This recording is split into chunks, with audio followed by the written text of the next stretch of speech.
Higher education is about so much more than what goes on in the classroom. Clemmer College at East Tennessee State University has been serving the people in its region through education, holistic health, coaching, and leadership since its founding as the East Tennessee Normal School in 1911. I'm Ben Weekly, Director of Development for Clemmer College at ETSU, and this is Improving Lives, a podcast about what happens when higher education meets service.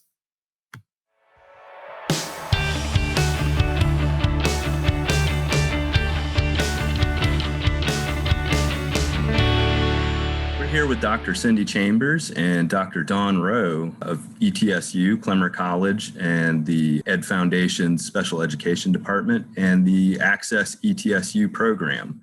So thanks for joining us and talking about your work with Access ETSU. I want to just get started with Dawn. Would you tell us, you're fairly new to ETSU. How did you get here and what's your background? Tell us a little more about yourself. Sure. I was hanging out in Oregon at the University of Oregon and saw an advertisement for ETSU and felt like I needed to come back to this side of the country. So I applied. So that's how I got back to Tennessee. I'm originally from right on the other side of the mountains. So I'm originally from North Carolina. And so I kind of wanted to come back to this part of the country. And so I was really fortunate to be able to have the opportunity to come, but I've been in the field for quite some time. My career started really young, working in adult services, and then moved into the K-12 system. And then moved into higher ed. So that's kind of how I got here. So what made you want to make the jump from K-12 to higher ed? So I pretty much felt like I had made all the difference that I could make in the K-12 system. And I felt like if I really wanted to make a change on a bigger scale, and I felt like the only way to do that is to either go into politics or to go into research. And I'm not a politician, so I went into research. That's great. I decided to go back and get my PhD.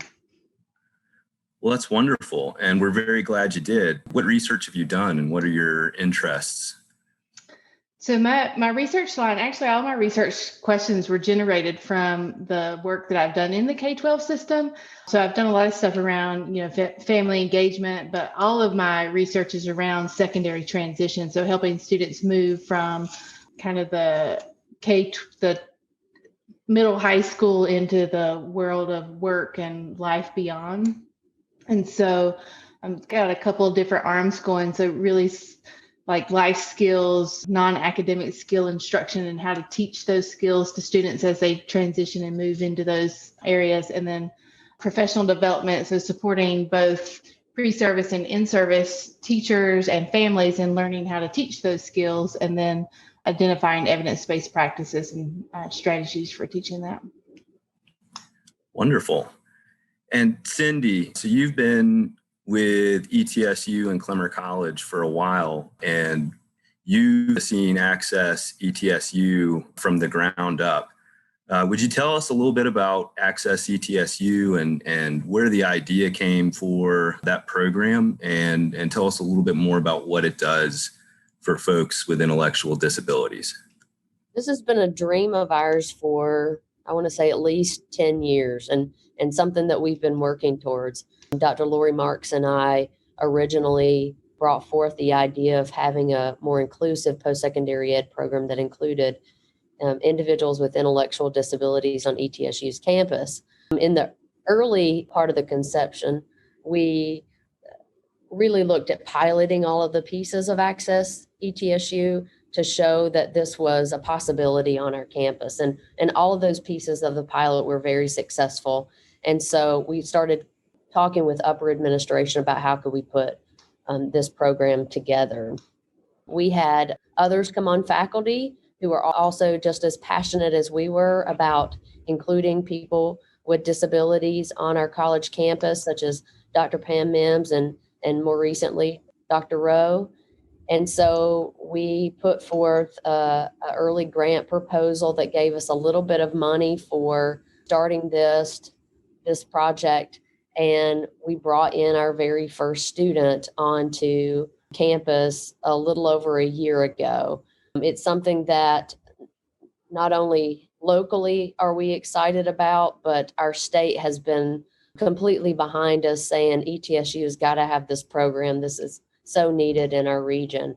So this year we have 2 students in our program, and I think this was the perfect timing for starting Access ETSU. We would have loved to have had this 10 years ago, but bringing Garrison Buchanan as our inaugural student in the Access ETSU program was really powerful. He's been big man on campus. He is known by just about everybody, it seems. He's all over campus. I see him at the Center for Physical Activity. I see him in the marketplace and the Culp Center. Faculty members are coming up to me and bragging on him. And I anticipate that we'll hear more from our next student, Carter, too, as he becomes a little bit more integrated into campus, especially once COVID ends. He's certainly on campus and meeting people left and right as well. But this is a real powerful program because it truly embeds inclusion on our campus. It shows how ETSU was ready for something like this. Just the stories that we've already had. We have the director for the Center for Physical Activity who talks about how passionate Garrison is about his internship over at the CPA and how amazing it is to have someone like Garrison to be a part of their team. So every time we hear these stories, it helps us to know that this was the right path for where we were going for ETSU and our access program. Well, I think that's fascinating. As I've learned a little bit more about the program in my time working with you, my impression has been just how important it is, not only for the access students, but for the rest of campus. So I think just for folks who aren't familiar with how the access program runs, I know I was really amazed how many different parts of campus get involved in integrating an access student on campus. Talk to us a little bit about all those other moving pieces and all the other students and faculty who are involved. I thought that was really interesting. Well, I want to take this opportunity to also do a shout out for BJ King, because when we brought this program to her and said we need to look at the financial components of how we sustain a program such as Access ETSU, she pulled every bigwig on campus together for a luncheon for us to talk about it. And, being the creator of a program like this, we're passionate about it, but what we didn't recognize was that everybody else would be too. I mean, even Donna Nolan came to me and said, we got to have a program like this on campus. And I said, we're working on it. So that's been very exciting to look at everybody being so passionate about it. There's absolutely hands all over campus, from financial aid, from Dr. Nolan's office, Dr. Bishop's office, because this is academic programming, to the instructors who have integrated our Access ETSU students into their class. There's not a single instructor that we haven't contacted who hasn't said, I'm excited to include your Access ETSU student into my regular ETSU course. So that's very powerful. It says a lot about ETSU and the type of faculty members that we employ. And then we have our ETSU students who have said, I want to be a buckmate. I want to help out with this program. So buckmates sign up for a service learning opportunity through the Office for Service Learning with Teresa Brooks Taylor. And basically, they help facilitate the experience for our Access ETSU students. So whether our Access students say, I want to go to a football game, or I want to be a part of the Wesley Foundation and go to the Wesley House every week, or there's a movie they're showing on campus, or I need to study, can you help me? Buckmates help facilitate some of those processes for our Access ETSU students. The idea is that our Access students are students just like anybody else on campus, and we all have people that we lean on for support. Well, buckmates are that initial support for a lot of our students. And then our hopes, and it has absolutely been true, that buckmates may become friends and there may be natural supports on our campus for these students. For example, Garrison has been a part of the Wesley House group. And I think it was the second week that he came into our program, he signed up to go on a camping trip and didn't tell anybody else. Well, although we were like, oh, he signed up to go on a camping trip by himself. The Wesley House, stepped up and said, yeah, we're excited about him going. He went on the trip without any bunkmates in place or anybody that was affiliated with our program. But it didn't matter because he had a social network that was there for him. And he's become highly integrated into that program. And that's been a real success. So thank you to Caleb Frazier and his team for stepping up in those ways too. But those types of things are happening all across our campus. I love that story. Really just showing how all of campus, kind of unites around a program like this. I think is just wonderful. And I love the idea that we're creating organic opportunities for social networking. I think what has always fascinated me about the Access program is that there is a path available for folks who, 10 or 20 years ago might not have had those options open to them. Dawn, you mentioned you've worked on a lot of non-academic skills before. Would you talk to us a little bit about that side of the program? What are some of the challenges that students like Garrison come to campus with? What's their background kind of from the secondary school experience, and what does Access work with them on to progress in those kind of outside of the classroom skills? Sure. So each student's very different. So every student has pretty unique goals, and all of our students are coming to ETSU at different levels, with different goals and different aspirations. But most students are, in general, working on goals to be more independent in life after school, meaning ETSU. So they are working on, financial literacy skills so that they can become more independent in their managing their money, because the primary goal for Access ETSU is competitive integrated employment. So by the end of the program, most students will have gained the skills needed to obtain and sustain employment in a career of choice. So they're gaining skills necessary to be employed, but at the same time, they're going to need life skills needed to, live independently or semi-independently, depending on their choice. So managing money, the social skills and relationship skills. Dr. Chambers talked about being on campus and being around, making friends and building relationships with others. So that's a key aspect of being on campus. And those are all skills that our students are working on. And sometimes we have to also teach. So depending on where our students are coming from, sometimes they have those skills, sometimes they don't. So it just depends on, again, the students and their skills. So sometimes we're working on more functional academic skills, travel skills, navigating the campus to and from, and then again, when it comes to employment and employment training, traveling to and from employment sites, and different employment related skills, employment soft skills, teamwork, goal setting, those kinds of things. Wonderful. Now I understand we've got some big news for anyone who's interested in this program, or for anyone who didn't know about this program and has become interested.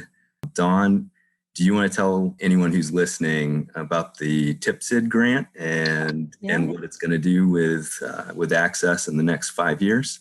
Sure. We are super fortunate to have received a grant from the Department of Education to help scale up and sustain the Access ETSU program. And so the grant itself is really going to help us really build out the infrastructure to bring on more individuals to campus. So, right now we have 2 students. And so the TIPSID grant is going to allow us to hire a program coordinator and an academic coordinator and an employment specialist, but also help support students through tuition to really sustain and build up to maybe 10 students a year, which is really exciting. It also provides us funds to really support the schools in our region to help them prepare students for post-secondary education and increase the expectations for individuals with intellectual disabilities to move into post-secondary education. It's not always been the expectations that individuals with intellectual disabilities move into post-secondary education. So one of the goals of this grant is to increase the pipeline of individuals coming in to an inclusive higher education program. So the grant is also, when we think about sustainability, we also have to have individuals enrolling in our program. So part of the grant will be also to support our local school districts in implementing evidence-based practices to prepare young students with the knowledge and skills they need to apply for, enroll, and be ready, to have those readiness skills to enroll and access ETSU. So we're super excited about that. We're ready to go any day now. Ready to start. So interesting that that grant really filters down not just to the university and the access program, but out into the community and the region. Yes. Do you have, are there already discussions with high schools in the area about partnering? Yeah, we will. We're going to start those really soon about how that will work, because it'll be kind of a tiered level of professional development and support to all the schools. So all the schools in the region will actually get support from us. Some will get more intensive support than others, but all of the schools in the region will get support through this grant. That's amazing. And Cindy, I think you know better than anyone how big a deal this is. You and the team really had to bootstrap access in a lot of ways. Can you talk to us a little bit about putting together the program in the early days and without this kind of funding and support? It means a lot of extra hours for faculty and their graduate assistants and their tuition scholars. So we put in a lot of extra time to make sure that the components of this program are in place and are providing these current students with, an effective program that meets their individualized needs, like what Dawn was talking about.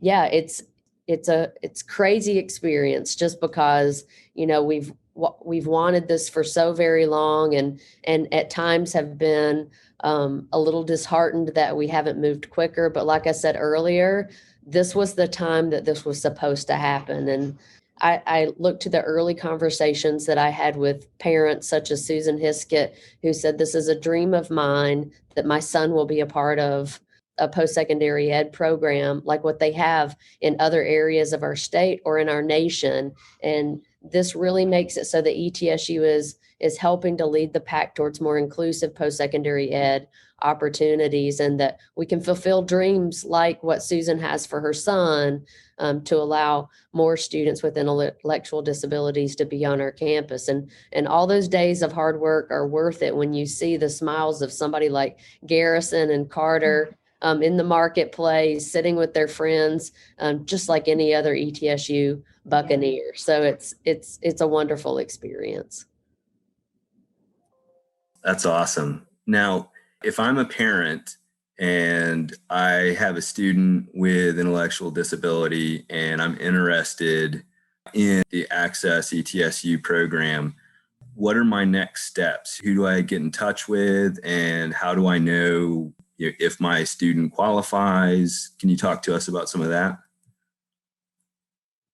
Sure. So the first thing I would say for ease is to email accessetsu@etsu.edu, and you'll reach our wonderful coordinator, Skylar, who's a graduate assistant in Clemmer College, and he'll connect interested families to our website. And on our website, it outlines the qualifications for being an Access ETSU student. It has a link to our application, and it also has any updates about any information sessions, or there's a virtual open house that's coming very, very soon. And so any of those types of activities that parents may be interested in engaging in with their prospective candidates for Access ETSU, that information will be on there. Parents can also contact us. We do from time to time have one-on-one conversations with parents, but now that we're scaling this up, you're going to see more and more information sessions where families can come on and ask questions with other families like them. So there's lots of opportunities and available information that we'll be providing for families so they can make informed decisions on whether this is a good program and match for their child. Also, many of the schools and school districts are having transition fairs, and we're being invited to a lot of those. And so if families are attending those, they will more than likely see us at those and get information through those kind of formats as well. Great. And I'll make sure to put links to the Access website in the show notes. So Dawn, is there anything else you'd like folks who are listening to know about Access ETSU and the future of the program? Just that we're super excited about scaling it up, and we appreciate everybody's support and are looking forward to working with everybody. So, and if they have questions, feel free to reach out, and we're happy to support them. And Cindy, any parting thoughts? Go Bucks. Well, this has been a conversation with Dr. Cindy Chambers and Dr. Dawn Rowe. Cindy, Dawn, I can't thank you enough for taking a little bit of time out of your busy day. And thanks so much for everything you're doing for Clemmer College, for the university, for the community, and for these students. And goodbye and go Bucks. Thanks, David.